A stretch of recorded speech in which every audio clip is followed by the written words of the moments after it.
Welcome to CleanStart To Do's with Ezra Beeman, Managing Director of Empower Energy. Of course, just a reminder, housekeeping. Remember to remain on mute. I'm going to actually drop a link to these slides into the chat so that way you can follow along.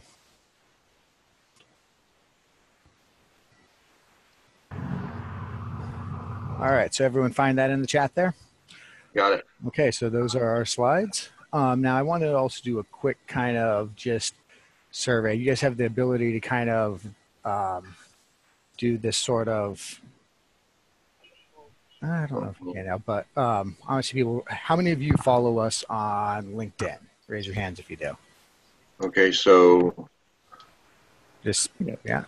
How many of you follow us on YouTube where this video is playing? I have no idea. Okay. Well, later I'll put in some subscription buttons to the chat so you guys can always check out what we're doing and having it updated. Now, before we go forward, I always want to say that, we support change out there. You can check out the most recent green drinks our associate Soraya Jackson put on, along with Tech Funding Equity, which just started launching its campaign to provide more fundraising and support for underserved communities in becoming entrepreneurs. I'm a very steadfast believer that entrepreneurship comes out of people solving problems. And there's a large portion of the community that has problems that they know how to solve, but they need to be able to have access to funds. I suggest you go and check out Tech Funding Equity to learn more about that. And I want to thank our sponsors, Weintraub Tobin. I see John Akana here. Thank you for your guys' support, along with Sac State, Blue Tech Valley, SMUD, and Moss Adams. Now, also, I want to say support us by buying us a cup of coffee. I want to say thank you for the coffee from some people who have supported us in the past. Daniel Clark, Aaron Shaw, Laura Good, Sandra Hall, and Thomas Patton have all donated to us through this. Thank you very much. And if you go in there and click the link to this, you can support us by buying us just a cup of coffee. It helps us get early, or in my case, getting rock stars. And now I want to go on to some announcements. We have two exciting to-dos coming up. Will Barrett of Clipper Creek on the 11th, and Joy Larson of New Energy Nexus and Cal Seed on the 13th. They're always at 9 a.m. and I'm really excited about these because Clipper Creek is manufacturing here in Auburn. So with social distancing and COVID and PPE, they still have orders for their electric vehicle chargers. So they still need to manufacture and get their sales team connected with people. So he's going to talk about how they've done that and how they've been succeeding despite all the new regulations. And Joy Larson has been up here and talked to us about Cal Seed and what New Energy Nexus does. Cal Seed is basically seed money for your idea stage company. It's like that, basically your friends and family round, but in grant form.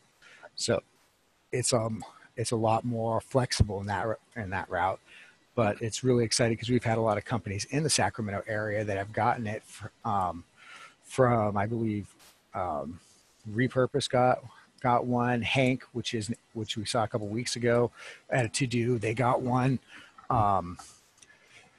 Lucent Optics, Empower, and more. Empower Lighting. Empower Lighting, yes. Close. All right. I also want to encourage you guys to check out these calendars. Also, I always talk about 1 million cups. And on the 18th, Clean Start CEO Crash Course graduate Daniel Clark of T3DP will be presenting at 1 million cups. Go there, check it out, and learn more. And Weintraub Tobin and Moss Adams, they have some great COVID-19 support resources. Now, always at the last minute, I get emails in the morning saying, hey, we're having these really cool events. And one of those is Moss Adams has a guidance for energy companies doing construction during COVID-19, August 27th. I'm going to put a link to that for those of you that are interested into the chat. It is a bit long, and then there's also Buckhalter, which has their hybrid and co-located resources in Cal ISO, August 20th. So you can go into the slides and click on those and sign up for them so that you can learn more. Also, here's a big one. Epic. Every year there's the Epic Forum. And if you're not familiar with the Epic Forum, Epic is California Energy Commission's electric program for investment charges. So there's an extra charge on private-owned or investor-owned utilities that investor-owned utilities that then gets spent on innovation in California on projects. And every year they have a forum on it. The forum's usually in the spring, but it got postponed. And they're having one on September 2nd and 3rd. And it's about reimagining buildings because they're looking at literally building zero emissions buildings through this Epic charge. And if you're wondering how much is that Epic charge or how much they invest annually, over $130 million in California in investment in new technologies. That's all grant money. So it's try it out. So I suggest you go here. They've set up a whole bunch of different talking rooms so that way people can network. Go here and register. I'm going to drop a link so that you can register in here.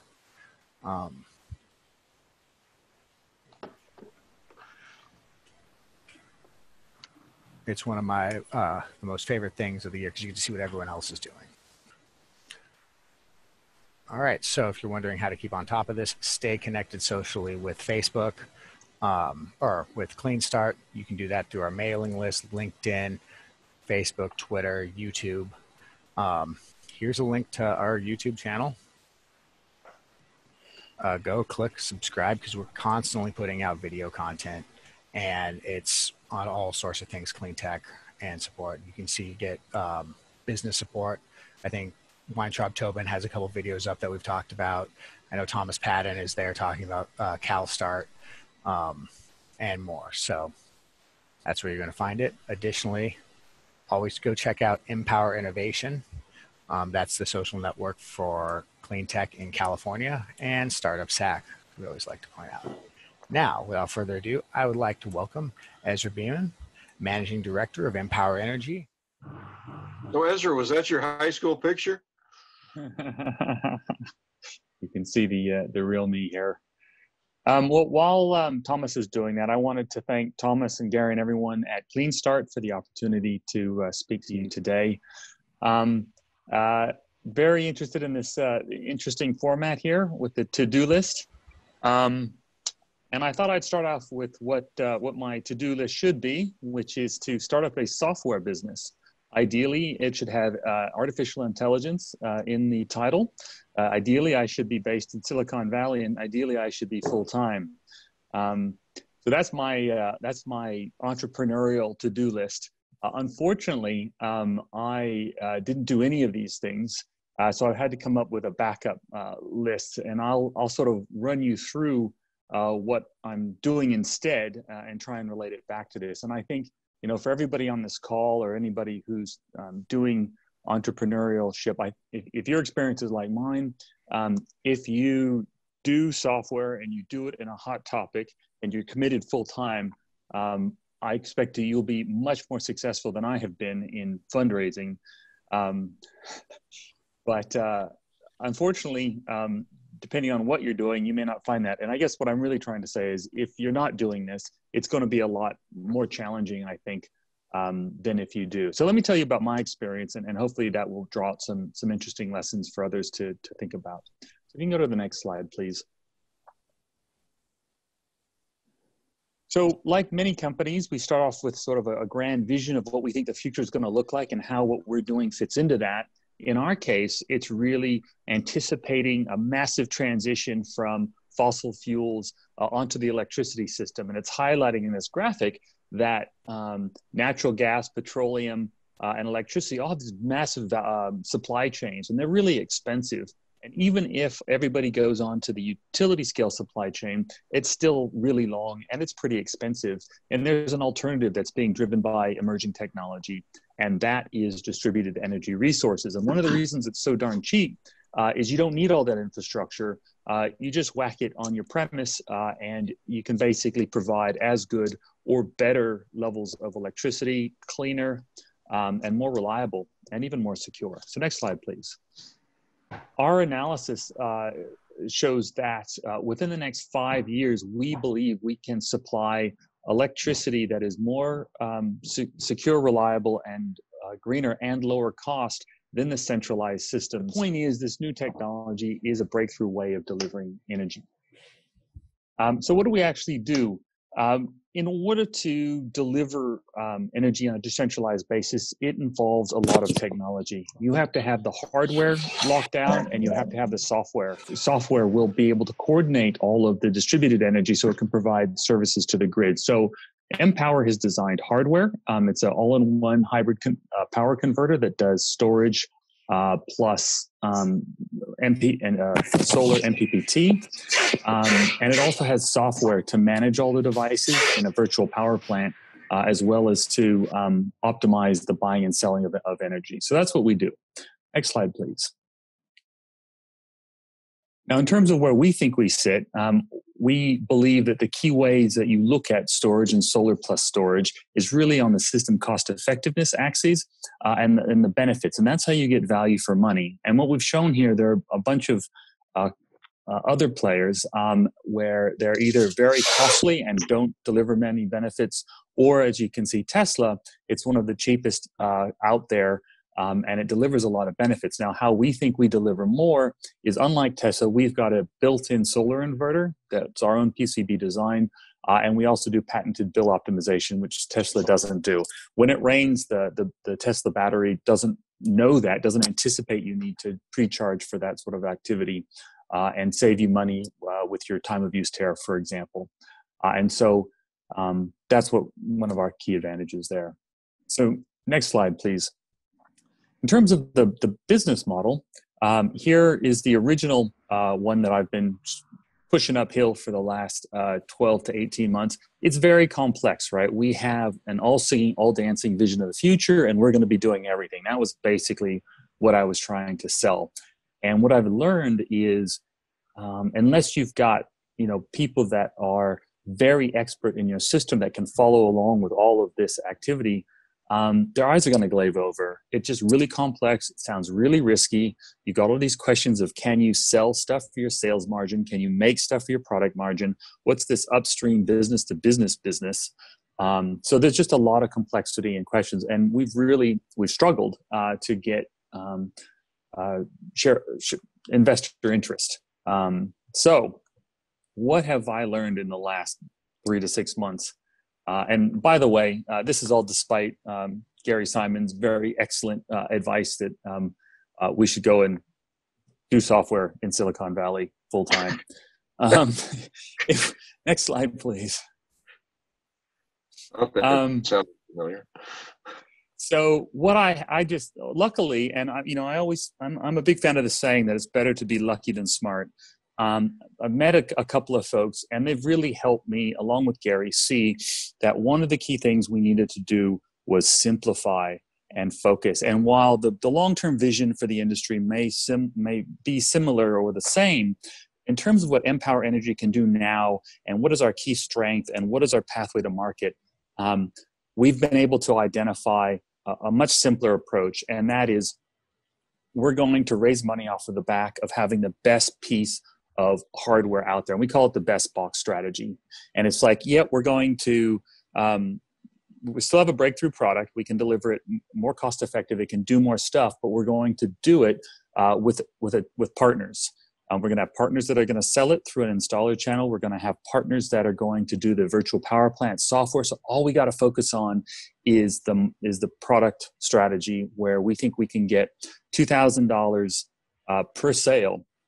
And we see a clear pathway to the cost reduction. So to shareholders, I can now just talk about how good the box is. Yes, there's still challenges around, are we going to get swamped by Tesla, et cetera, but it's a much easier to focus. People really get hardware, margin, sale, channel. The other thing we're going to do is we're going to focus on fundraising in a channel that understands the market risk. Not a lot of people in storage, not a lot of people in electricity or energy. But somebody that's really in this sector that actually we think will have some spare money to invest is the actual installer channel. So we're going to go and we're going to approach them in our fundraising. And of course, we're talking to VCs and others. but it focusing, trying to find the right sort of investor that understands the risk and can take that on is really, I think, important. And then the final thing is develop and manage the executive team.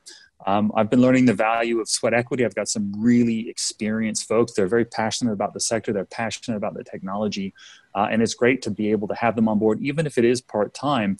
I don't have to be managing them. They know what they're doing. And using your sweat equity to get these sort of people involved is something I'd also recommend.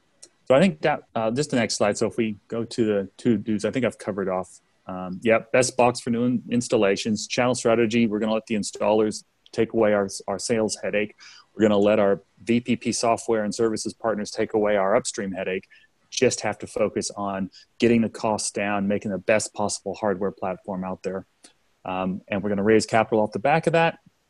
And I've got a great team that we will be going full-time as soon as we get to the right milestones to be able to raise that round of money. Great. I think that was it for what I was hoping to say. What's next, Thomas? All right. Questions. I want to kind of apologize for some of the people there. There is a Chris Anderson who regularly joins, who I thought that was him initially, but obviously it wasn't, and the rest got booted. So questions for Ezra? All right. I see Chris has their hand up. Want to unmute and share something, Chris?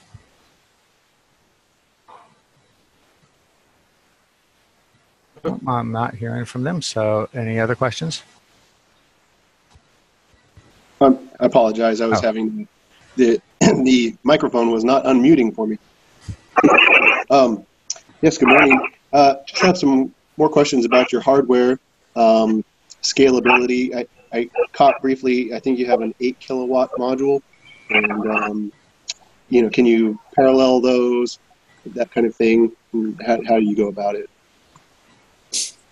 Okay, so if you go back to the slide that sort of shows the technology, you can see we've drawn our design sort of inspiration from Tesla's sort of form factor there. It's actually a usable 14 kilowatt hour lithium battery. It's got 8 kilowatts of solar PV panels. And what we're finding is a combination of things, right?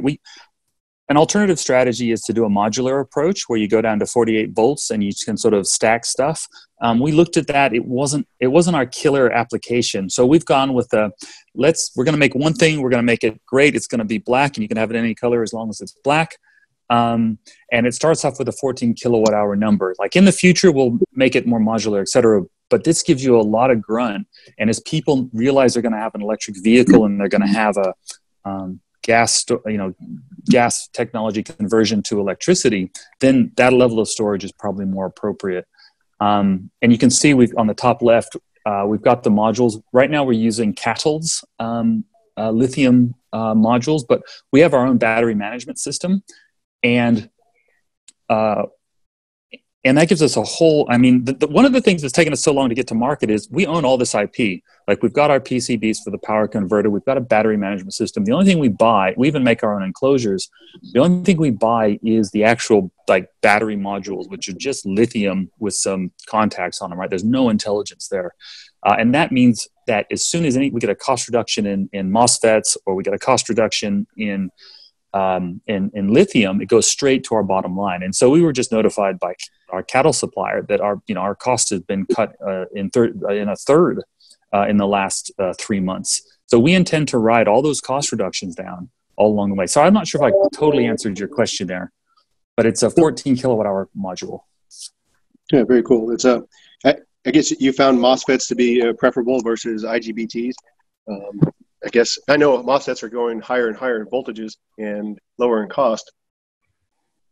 Look, first of all, I'm a humble economist, but I think sometimes you use the IG.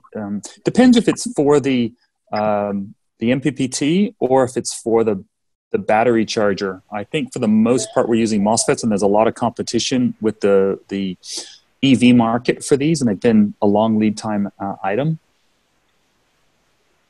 Okay. Yeah. Very cool. Thank you. Ezra, what's your deployment like so far? How many, if any, do you have installed in actual sites? So we have 3 of the Gen 2. So we're on Gen 3, by the way. The first Gen 1 was actually a mobile battery storage, and that was in lead acid. Then Gen 2 was what we started to deploy. We were using the Kokum hardware platform. It's like the champagne of lithium. It could do like 20,000 round trips compared to these, which are more like 4,000. So it was double daily discharge. And 2 things happened. One is we realized we were just never going to be competitive at that cost point. And the other was they got bought by SolarEdge. So we pivoted here to the Gen 3, and we're going through certification now. And again, if you're going to do hardware, I recommend not doing certification in the middle of a pandemic because it's even harder. And we're also having to go through ISO 9001 to do the battery management system, which I'd also not recommend doing if you could avoid it. But there you go. So we hardly have any of them out there, but we've made 2 of these. They're doing the soak tests, and our current timeline is to have the certification done by October, and have September, and have our first units being installed November, December, and we'll start with a run of 10. They're already sold out. When we talk to the installers, they love it. They think they can install this unit in 1 day, whereas Tesla plus Afronius is going to take them a day and a half, and the amount of money they save, it goes straight to their bottom line. Excellent. So, do you attribute that to your integration? Yeah, I mean, one of the things, so what we think we cracked here is the problem in the solar storage market is solar is just a tax on people who are bad at math, right? Because you've got a 20-year payback on a 10-year device, unless you get some awesome subsidy, which I should also mention that this is all in Australia at the moment, although we're trying to bring it to California as fast as we can. But the way that you crack the storage problem is, first of all, you don't do retrofits, because retrofits are super expensive. You got to go back to the house, you got to sell it. You need to do this all at the point of sale of solar. That is fundamental. If we do it at the point of sale of solar, and we do an all-in-one device that dramatically reduces the installation costs, and we have a shared power converter, you start to get paybacks that are in that sweet spot of 5 to 6 years without subsidies. And it only gets better, of course, when you've got subsidies. Yeah, that's really good. I see a question from Mark and from Bettina, so maybe I'll roll on to those. Go for it. So Mark says, what do you see the software optimizer doing? So there's a couple things that the software optimizer is doing. The one we've got patents for, and by the way, we're starting, part of the money we're trying to raise is to protect our patents, because we did some good work in value stacking early on. We did some good work in battery optimization. But the other one we did was in, the value stacking is really what is applied in the optimizer. And what it does is it looks at what you're expecting to consume the next day, what the weather is, all that sort of stuff, and it identifies the optimal charging and discharging schedules, right? And so that's what it does. If it's raining, if it's going to rain tomorrow, you're not going to get solar, and so if you want to make money, you've got to do a different sort of schedule. That's at the micro level. At the macro level, of course, you roll up into a virtual power plant. You've got to manage different devices coming on and off, and what their marginal costs are, and what your contract positions are, etc. So those are the micro and the macro sort of optimizers. So follow up with that, Mark, if you have more questions. Bettina asks, half a day savings is huge. Fingers crossed, B2B marketing and sales. Yeah, well, so far, I mean, one of the big reasons that we were able to change our strategy is we thought we would have to be selling our units for 9,000 Australian. And we found out that we could actually sell them for 11,000 because most of the time, so we're not going to compete with the third tier Chinese products that are much cheaper, but we're not sure how long they're going to live. We're really at this stage, and with the volumes, because we got to manage our manufacturing ramp up, we're really competing with people that want quality. They do like the fact that this is assembled in Australia, so you can put an Aussie-made label on it. And so we're competing with the Tesla plus Fronius or the SolarEdge plus LG. I mean, this is top tier stuff. Also competing with Sonnen and et cetera. But I mean, Sonnen, you're paying like double what everybody else is paying for. And it's, it's good tech, but we're, at least 50% cheaper than them. Most people say, can you beat Tesla? And we can beat them, but only on a new install. Otherwise, we're just neck and neck. Cynthia, Gen 1 product. Okay, so we had what I thought was a good idea for Gen 1, and it was something that would plug in between a major appliance and the wall, and it meant that there was no installation because you just move it in. And our favorite product was like a refrigerated display at a cafe, because that took you plug it into a wall. It might be 1.5 kilowatts, it might be 2 kilowatts. And you knew because it was a refrigeration load that it would always be on. And so whenever there was a wholesale price spike event, like in the CAISO, you knew that if you took that device off the network, that you'd be saving some money. And that was the angle there. And we used lead acid because this was 5 or 6 years ago before the Powerwall 1. And I'm seeing that, some new folks are coming in the market around the, no install idea. But if you have a no install, you can't go back into the house. You cannot export back into the system for safety reasons, or at least not yet. So you really are just taking off the downstream devices from it. And then the certification question. So we were going to have our certification by a German company's Chinese or Singaporean franchise, for lack of a better word. And because of travel restrictions, we now have to record everything we're doing to their specs so they can monitor it, and then they'll write it up. So it actually creates double the work for us. But luckily, we have found a way through. Like if we were just sort of stuck there, I don't know what we'd do. Glenn, is there a model for a modularized plug-and-play retrofit for storage and power management to add to the mini? So, plug-and-play retrofit.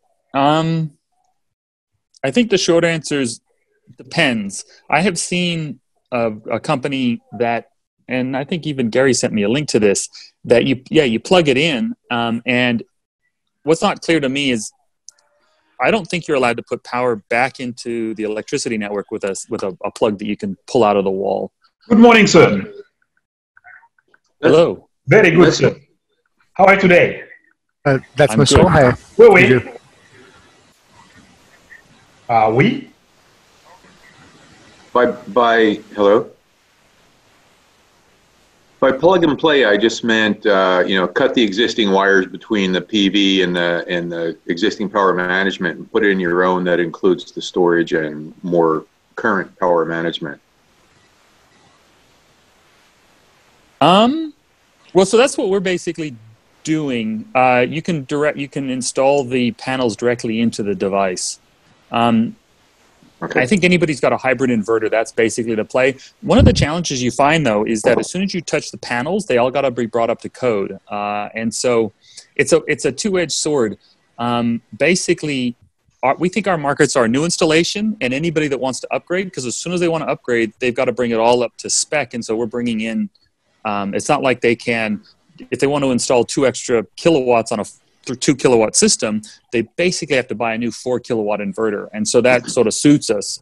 Also, when you have an inverter failure and you want to replace it, you got to bring it all up to spec again. So that's both of those sort of drivers are things we're interested in.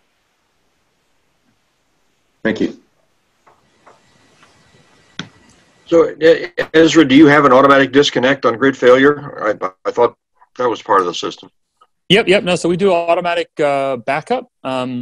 And we also can run off of solar PV. Tesla says it can trick the systems to enable the house to run, basically because it provides a signal. The inverter the third-party inverter thinks that the power is on and it will keep going. But otherwise, the risk you find is that during a power outage, you can draw down on most of the other batteries, but you won't necessarily get the batteries to recharge on solar PV. So we're already doing that. I think we want to longer term go to the Tesla model of disconnecting the whole house. But right now you have to have a daughter board and have to figure out what circuits you want to be backed up, because it's only a 5 kilowatt backup. And so you're going to have to figure out how many circuits you want to put on there. Okay. All right. We have one more question I see from Chris with his hand up. You want to go ahead and ask your question, Chris? So in terms of the disconnect, is it integrated into the module or is it control a separate disconnect? No, it's integrated. Okay. So there's like a DIN rail, and you've got input-output that you put onto a daughter board. Okay. Okay, thank you. All right, and I want to thank everyone we had a lot of good questions for Ezra today. want to say join us next time for Will Barrett, Director of Sales at Clipper Creek. That's him when we went and did an article on them and the owner's Roadster Tesla there. So I'm going to quickly put a link to that in the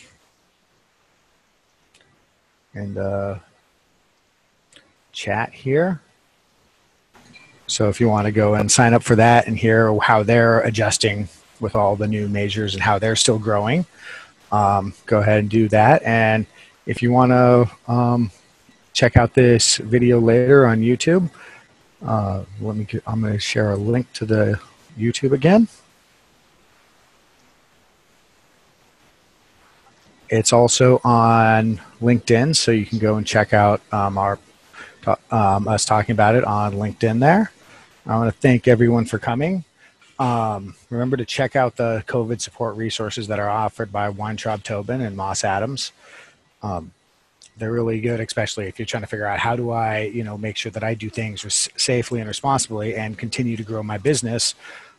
Go there. They provide great support for startups. I can't, say that enough. And I hope to see everyone here next Tuesday morning at 11 a.m. with Will Barrett of Clipper Creek. And a really quick thanks to our underlying sponsors, our program sponsors, EY, Hacker Lab, and Moss Adams, and our community of partners that helps us get this out. Thank everyone for coming. You're welcome to kind of stay around and ask additional questions if you want. I'm going to go ahead and stop the live feed.